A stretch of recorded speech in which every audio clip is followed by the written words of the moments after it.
Hey everybody, welcome back. We are here in Anguilla. This is SimUpdate 5 Beta version 1.7.7. This is the second beta release for the SimUpdate 5 Beta. We're going to take a look at this today. We're also looking at the new NVIDIA driver 595.59 that was just released today. I did a flight test in this beta version yesterday. I wasn't able to post it because I had to leave to go to the airport, of all things. So the performance yesterday was very, very good. So any variation today is going to be on the driver's side. So we'll take a look at that as we go here. First things first, let's get down here and we're gonna go master and battery switches on. Fuel tanks are balanced. So let's go over here. Fuel is on the left tank. That is what we want. All right, let's go. Rotating beacon on. A mixture is rich. Carb heat is cold. Master and battery switches coming on. Fuel pump on. And we will crack the throttle. Take a look outside. Make sure there's nobody outside to kill or maim. We'll go toes on the brakes. And throttle is cracked. And let's engage the starter. There's a good start. Mags back to both. RPMs are pretty good at 1200. Oil pressure is good. Turn the fuel pump off. Fuel pressure will drop, but that's still good. Lead the mixture here for taxi. We will now go nav and strobe lights on. Excuse me, avionics master on. We will go nav and strobe lights on. There we go. Set the altimeter. And I can hear some traffic outside. That is the American Airlines E175. I have live traffic turned on. Let's go over here. Now you all know my name. And let's check our databases are good. I'm flying like I fly in real life now in 2026. I'm not goofing around in flight sim anymore. I want to fly realistically. So half up, half left is correct. 48 gallons of fuel on board. And TAWS test is underway. It will soon. TAWS system test okay. It will soon shout at us that the TAWS system, and it is loud too in your headset when you've got your headset plugged in. It is loud. Alright, so we'll go 5 nautical mile range in there. I'm gonna listen to a really interesting podcast about Garmin avionics settings yesterday, and on my way back from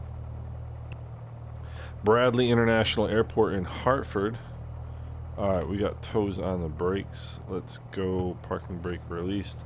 And they've turned all the airplanes around. Or they've kind of, I don't know what they've done, but they've gotten all the airplanes turned around in the beta version here.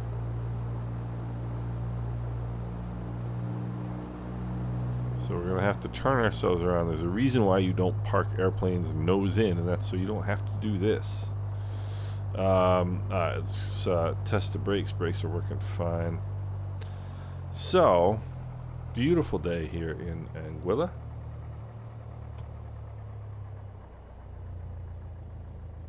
Which is not a surprise. I've got my rudder, my nose wheel steering a bit better dialed in here.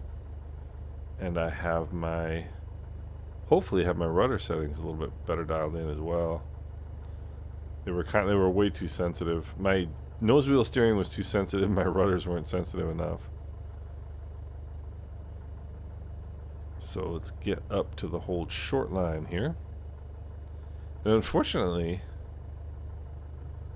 this airport that you see behind us is not here anymore. That building is gone and replaced by a massive one just behind it. Actually, I just realized I forgot something. Let's turn cap frame X on. You guys will soon see the performance. You can't run dev mode anymore in SimUpdate 5 Beta because they've done something goofy with it. I don't know quite what they've done, but you can only turn it on, and then you're unable to once you disable dev mode, the FPS counter goes away. So up in the left hand corner you'll see FPS and frame times, and frame times are smoothness, and so my target for my setup is 16.7 milliseconds. So anything over that is less than ideal.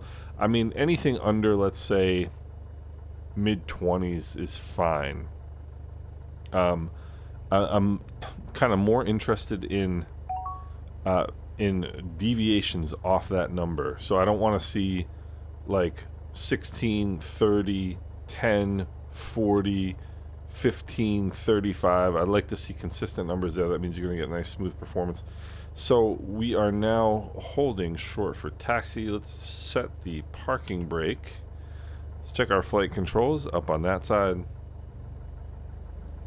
down on that side, up on that side, down on that side, flaps all the way down, all the way down on that side, all the way down on that side,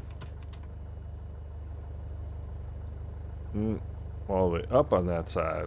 I mean, it's much easier to see than the real plane, obviously. All the way up on that side. Elevator is working correctly. You can't see the rudder from inside the airplane, but the rudder is free and hopefully moving correctly. Alright, let's go. I should have brought the RPMs back up to about 1,000. Let's go mixture rich. We'll go fuel pump on, and we'll bring this up to 2,000 RPM. I've got the parking brake set, but I am going to put my toes on the brakes. Just smart thing to do. And we'll go left magneto. Less than 150 RPM drop is what we're looking for. Back to both. Right magneto. Less than 150 RPM drop. Less than 50 RPM between the two. So that's a good drop. And now we'll come over here. We'll go carb heat on. There's a that's a better carb heat drop right there. That's not too bad. Looking good. Fuel pump is off. Fuel pressure is good. 5 on the suction for the gyro is good. We'll come back now to 1,000 RPM.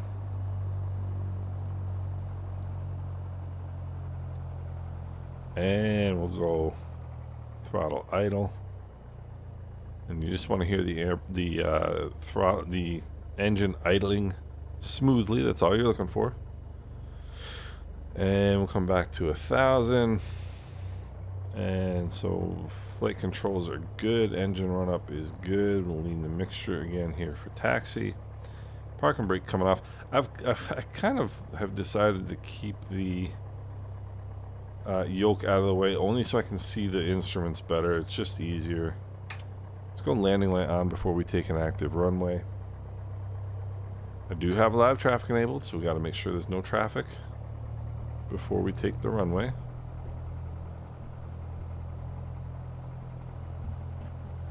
Alright, so now our the windsocks are backwards.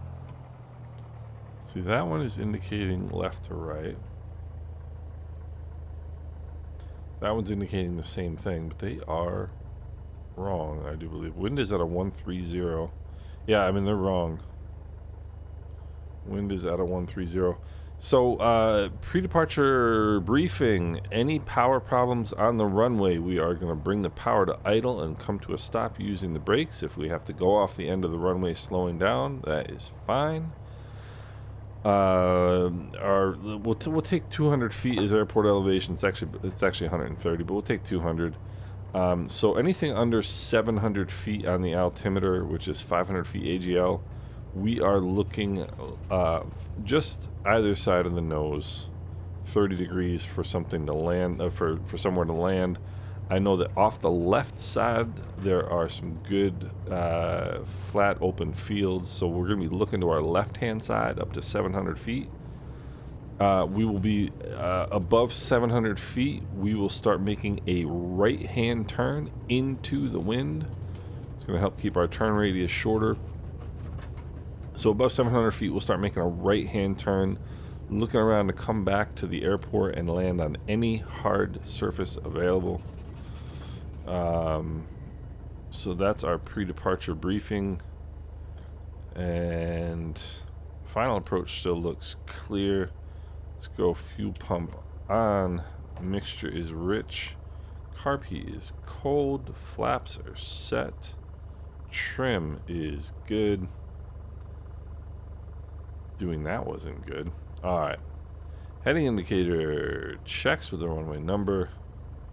Let's get ourselves on center line. Takeoff power is coming in.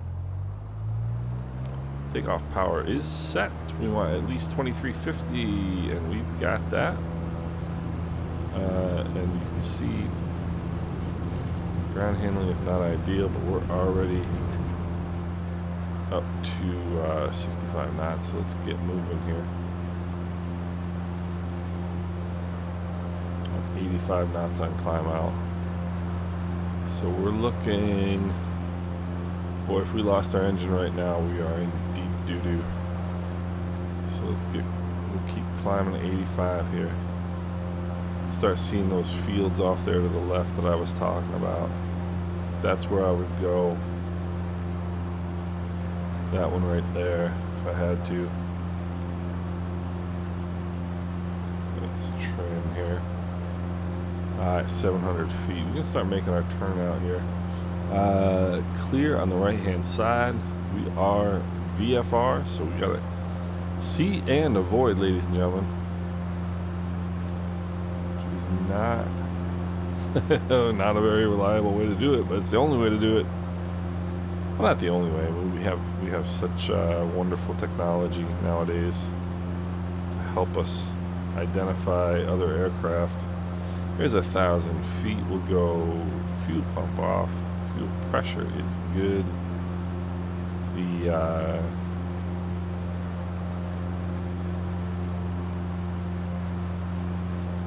everything's looking fine here.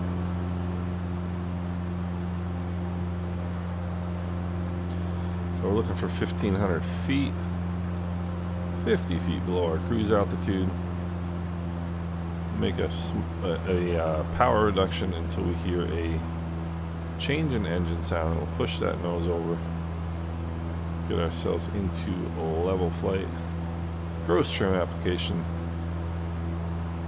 2,500 is what I'm looking for. I realized I always I've been flying this plane at 2,400 RPM, and I should be flying it at 2,500 RPM. I mean, it's slow enough as it is. It doesn't need me slowing it down anymore. And it does. So in real, I've talked about this before. In real life Cherokees, they often have some very, especially older ones. This one's 1980s vintage. They definitely have some curious panel layouts. I had a Cherokee prior to the one I have now, where the vertical speed indicator, which is this right here, was over here. And as a matter of fact, on that same airplane, the RPM gauge was over here. Like, who knows why, but it was.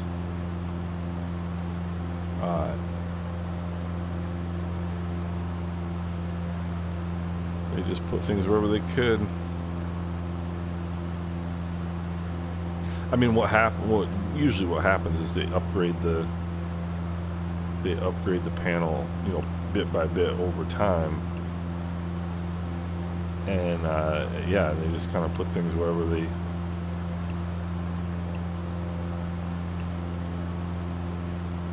happen to work.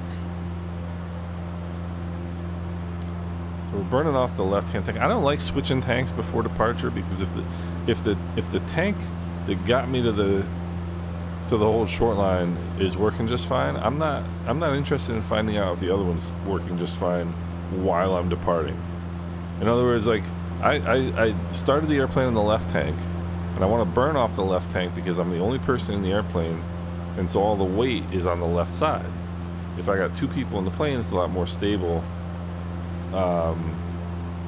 But you know, when you're flying single pilot, which I often do in real life, you're sitting on the left-hand side, so I like to burn off the left-hand side first to get the fuel balance better, or to get some weight off the left-hand side of the plane, so it doesn't lean like it's doing right now. See how it's leaning to the left? That's because there's more weight on the left-hand side of the plane. But what a lot of people will do, and what a lot of checklists recommend, I don't think it's in the POH, but I'm not 100% sure on that. But they'll tell you to do your run up on one tank, on your left tank, and then right before departure, switch tanks. Now, I know that the fuel in this tank is good. I know that the fuel in that tank is accessible, because I've been running the engine off of it for the last, 10, 15 minutes. Why am I now going to switch tanks and then cross my fingers that that tank works just fine on departure? I'm not interested in doing that. I'm really not. Also not interested in nosediving into the Caribbean.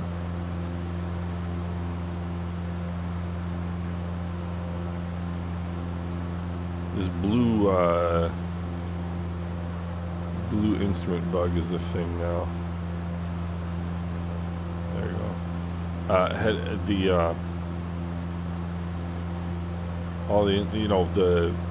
When you hover over something in the cockpit, now it turns blue, which is a setting you can turn on if you want.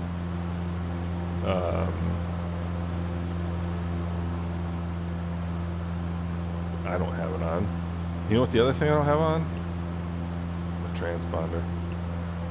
I yelled at myself about this morning. I was flying, and that's not kosher.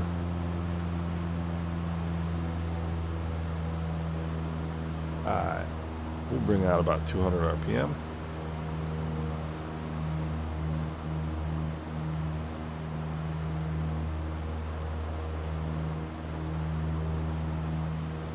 Hundred and 13 knots ground speed.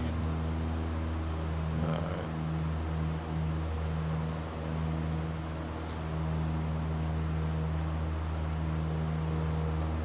So I got a little low.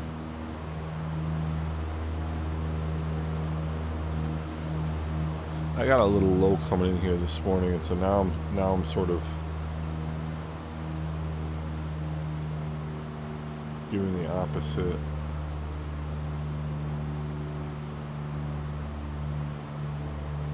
We'll go to first notch of flaps. We'll go fuel pump on.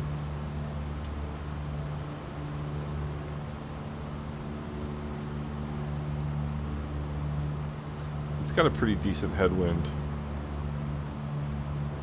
coming in here, so it's going to make it a tad. I'm going to have to come in a bit shallower. Alright, one last check of final here. Final's looking fine. I'm going to start easing my way in.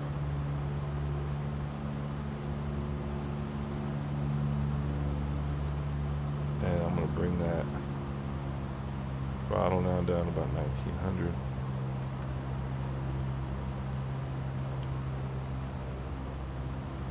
There's one red in the pappies. You wouldn't be able to see the pappies for real right now. You can basically only see them straight on.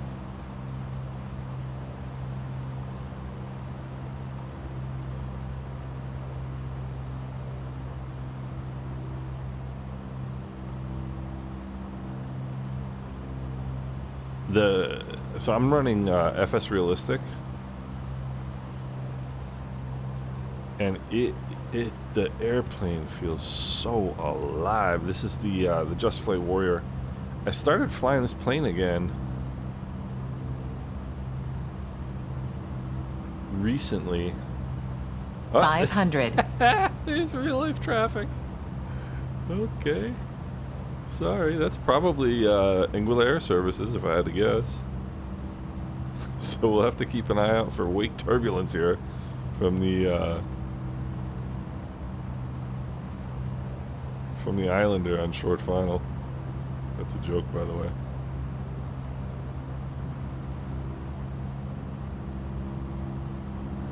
This is somewhat distracting. Airspeed's good. Why am I wrestling with this so much? There's no way, by the way, that I'm overtaking it. They fly those things like Corvettes down here. He's definitely not going 65 on final, I can tell you that much. I mean, the recommended approach speed in the Islander is like, you know, 58 knots or some nonsense. I mean, it's such a great slow speed performer. Airspeed's all right. I'm more thinking about that plane now. Pulling some power out here. We're just gonna do touch and go. Look how good the low speed handling of this is. This airplane. Look at this.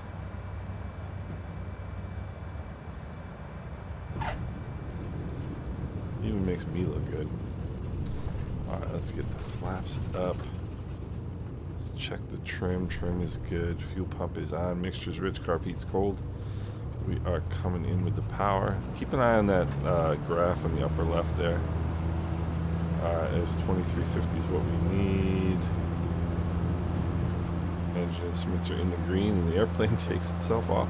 See, it's one notch after neutral on the trim is perfect for this airplane. It'll fly itself right off the ground. Get some spikes. This is the stock version of this airport, so you don't expect the best performance, which is good because that's what we want to test, right? See how the performance is.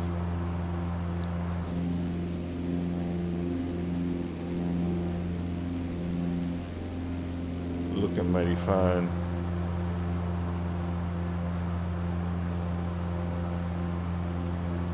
Let's get the nose down here a little bit. Not really climbing, which is sort of interesting.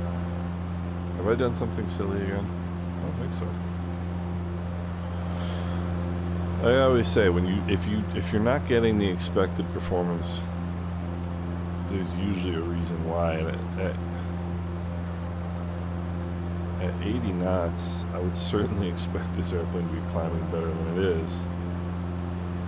RPMs are fine. There we go.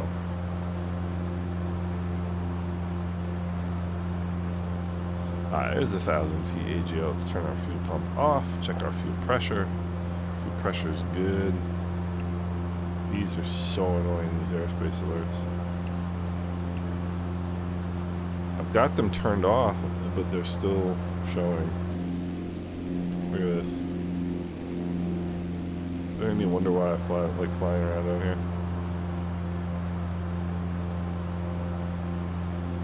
So performance, let's go. I'm gonna come down maybe, so I want 2,500 RPM, so I want to come down to about 2,400 because as I trim in a fixed pitch propeller airplane, as you trim the nose down, your RPMs are going to increase. So as I'm holding this nose forward here and trimming the airplane, RPMs are going to come up.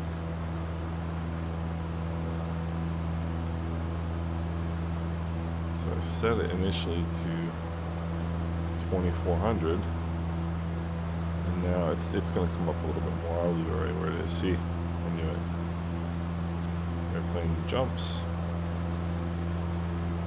There we go. See? Cool.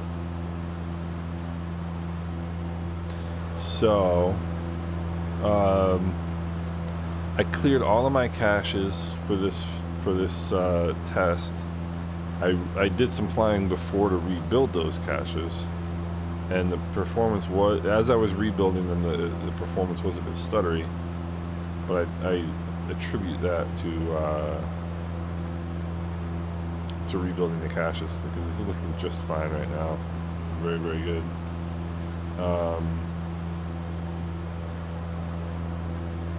And boy, I was saying earlier, this airplane with FS Realistic and this airplane in Flight Sim 24, it is so realistic. It is uncanny how good it is. It really is.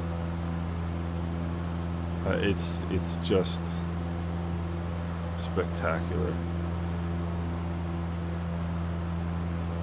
Because believe me, if you were flying in a Cherokee down here in this heat and humidity today, you can bet your sweet whatever you'd like to bet, you can bet that it would, the airplane would be just unsettled the entire time. It would be unsettled the entire time. So let's go over here. I want to bring my, oh, that's what I did. All right, I want to bring my range ring into 3 miles. And what I'm looking for is when this range ring, because it's 3 nautical miles, is on the airport symbol right there, I want to be at about 1,000 feet, because you want to be 1,000 feet at 3 miles for an approach. I'm going to come back to 2,200 RPM. In my airplane, my real airplane, Cherokee 180, usually come back to about 2150.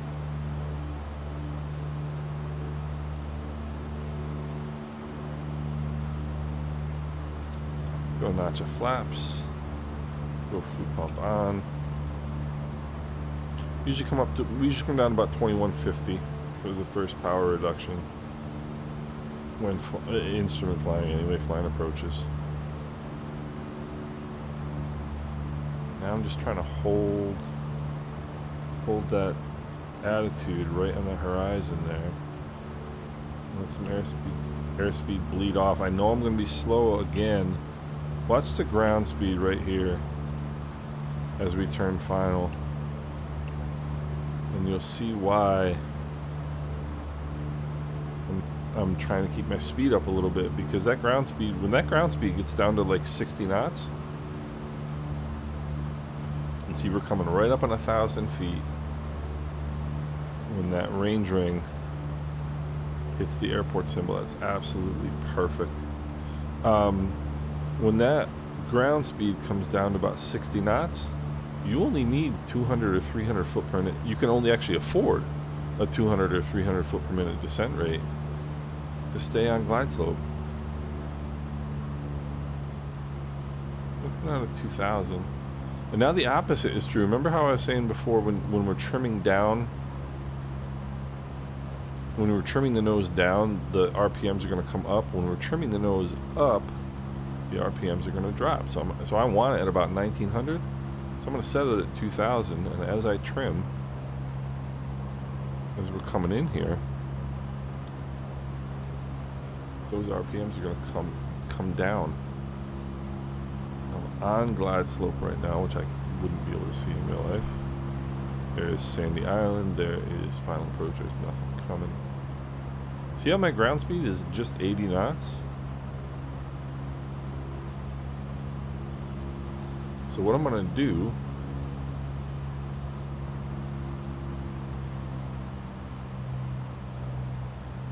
(1900 RPM). I'm going to kind of delay.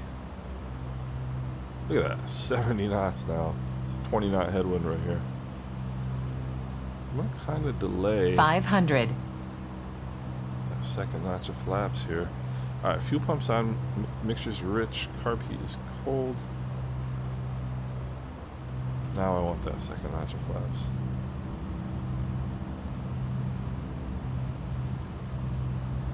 I'm just going to let the plane settle. Not going to get in a hurry to do anything right now. Did not touch my throttle. I'm trying to get into a better habit of not constantly adjusting the throttle. You should be able to set it and really understand where that's going to need to be. See this? I haven't touched it, and again, as we're trimming the nose up, RPM's going to drop a little bit, but look at the ground speed, 63 knots. So now we're at 75 knots, which is right where you want, 75 knots indicated, which is right where you want to be right here. Haven't touched that throttle since I set it to 1900, and we're just coming in perfectly. Now I want to pull some power out because we've got the runway made. I want to start bleeding some speed off here. Power coming out, power coming out, power's all the way out. And we are doing lovely. I mean, almost looked like a real pilot right there. That's unbelievable. Alright, let's lean the mixture for taxi. And this is the thing, like with this airplane and FS Realistic in Flight Sim 24, this feels real. It feels real. Yes, I am a real pilot. And it's amazing. It's truly amazing. I am so jazzed about this airplane. Performance is great. I mean, you can see. I'll show you my settings here at the end, and then we'll take a look at the performance numbers real quick. Bang. That's a scenery goof because of this is a 2020 scenery. He's gonna redo this airport because, like I said, they knocked that building down and built a new terminal. So let's go. Never taxi, never move and try to, if you're single pilot, and try to like clean up the airplane, right? Put the flaps up. The only thing I do on the runway is lean the mixture. I wait till I clear the runway and come to a stop, put the flaps up, turn the fuel pump off. Anything else you need to do, but don't do it while you're moving.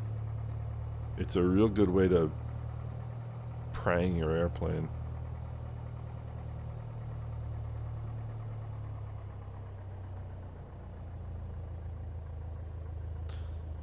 And I mean, this just feels like real life. It's just unbelievable. It really is. My rudder settings and the nose wheel steering settings are just spot on right now. Takes a lot of rudder pressure. Toes on the brakes. Mixture to idle cut off. Throttle is idle. Parking brake set. Turn all of our lights off. Flaps are up. Fuel pump is off. Carb heat's cold. Avionics master and battery switch is off. Before the mags. Mags are off. Now master and battery switch is off. It takes a lot of rudder pressure, a lot of push on the rudder to turn the airplane at low speeds. I mean, you've got to jam that rudder pedal all the way to the floor to make that turn that I just did. Like that. At low speeds, which you should be at low speeds, you've got to really press that rudder pedal in all the way to get that turn done. And yeah, it's really kind of cool. So I've been toying with my settings, and let me just show them to you real quick here. This stuff is all pretty much unchanged. They've changed this in the beta. Now to go into the global rendering quality, you click here and it opens a new menu, which is completely pointless. But things that I've changed, I've actually meant to turn... No, that's okay. Plants, rocks, and grass. Why would I have that on anything other than medium? It's just pointless. I want to use that GPU power for things that I find important, like off-screen terrain pre-caching, for example. But I have turned my TLOD down to 300, and I really don't see any difference in GA flying for sure. Volumetric clouds are really important to me, so those are on ultra. Texture resolution I've got on ultra, and it's doing just fine. Let's see, what else have I turned down? I turned down terrain shadows. I turned down quite a bit. I had that at 1048, and I've turned, or 1024, and I turned that down. It's because they don't make that big a difference. Contact shadows. This is an interesting one. I didn't realize this. This is more like stuff like the shadows where the tires meet the runway, not the shadow of the airplane on the runway, but the shadow of where the tires meet the runway, which is kind of weird, but it's really not that important. And that's GPU overhead, and so I turned that down. But it's not like shadows cast in the cockpit and things like that we tend to think. Ambient occlusion, I've got medium. Cube map reflections, like reflections off water, I've got that turned down a little bit because, I mean, I don't know, just don't need that very high. Motion blur is off. Depth of field is sort of a cinematic look where what's in the when you're outside the cockpit, like in drone mode or whatever, or outside views, what is in the forefront, namely the airplane, is nice and sharp, and what is in the background kind of tends to blur a little bit. It's like a little bit of a cinematic effect. What do I need that for? I'm not doing cinematic videos, so I turned that off. Don't notice any difference whatsoever. There's certain things like I'm nervous to turn it off or turn down because I'm like, what's going to happen? Character qualities, quantity low, airport services quantity low, parked aircraft low, aircraft traffic quantity I have on high because otherwise you have to have it on high or ultra, otherwise you can't see other players in multiplayer, which I'm in the beta, so it really doesn't make that much of a difference. But road traffic I may turn this back up. I like me some road traffic. Sea traffic I turned down a little bit. I may turn that back up. Fauna density on low. I don't care if there's deer around, whatever. So those are my settings. That is the flight test. Things look really, really good. Performance is great with this beta. Performance is great with the driver. Now let's take a look at those performance numbers here from CapFrameX. So looking here at CapFrameX, I'll show you a comparison to yesterday's flight here in a second, but what really jumps out at me, the 1% FPS low at almost 30, that is phenomenal. That is very, very good. And what that means is my FPS is very consistent, and the low end of the FPS is good. In other words, I'm not getting stuttering. 0.1% average is 18. When I first started goofing around with this beta, and it wasn't 1.7, for some reason in CapFrameX, I changed this here yesterday to 1.7.7, and it changed them all to 1.7.7. I don't know why. This was the first beta version. This was 1.7.6, and you can see that 1% FPS low was 16, and 0.1% FPS low was 5.1 until I got my settings dialed in, and then that changed to 24.7 and 15, and now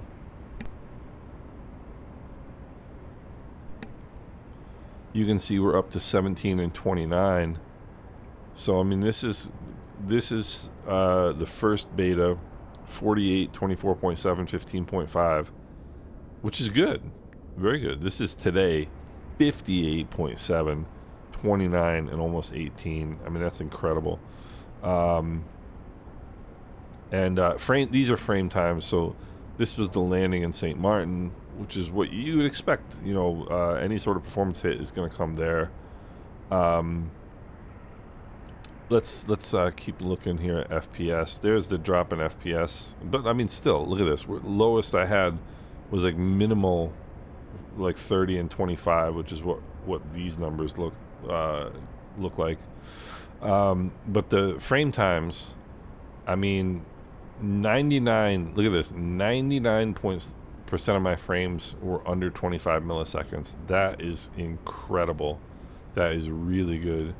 Yesterday, 99% of them were under 22, so it was even better actually yesterday. So it was even better. But either way, I mean, it's just tremendous performance there. Frame time distribution, very, very good. And we look down here at the variances. What you want is ideally you want less than 8 what I said at the beginning of the video. You don't want your frame times going from, like my target is 16.67. That's what I want for my frame times, but you don't want it going from 16.67 to 35, back to 16, up to 30, back to 16, up to 40. That's not what you want. What you want, you saw those 99% of frames are under 22 or 25 milliseconds. 99 were under 25 milliseconds, and that explains this right here. So 16.7 is my target, and you can see that the vast majority of the frame times are going to be under 25, there's just not much variance, and that means smoothness, ladies and gentlemen, smoothness. So if we go here to a comparison, let's do this one, which is today's flight. Let's do yesterday's flight, and let's do the tuned version of the first beta. So this is the tuned version of the first beta, 48.7. This was yesterday, 58.7, now 59.2. But look at the 1% FPS low, the number in orange, 27.9 to 40.1 to 45.5. That is unbelievable. That is truly unbelievable. And even more, the 0.1% FPS low from 25 to 28.3, now up to 37. So my worst 0.1% of my frames are 37 FPS. And 99.9% of them are more than 37 FPS. That's phenomenal. So I won't take any more of your time. I hope you guys enjoyed this. I hope you got something out of it. Sim Update 5 Beta is looking good if they would stop messing with our settings, but they'll get that figured out. Hope everybody's doing well. Take care, and we'll talk soon.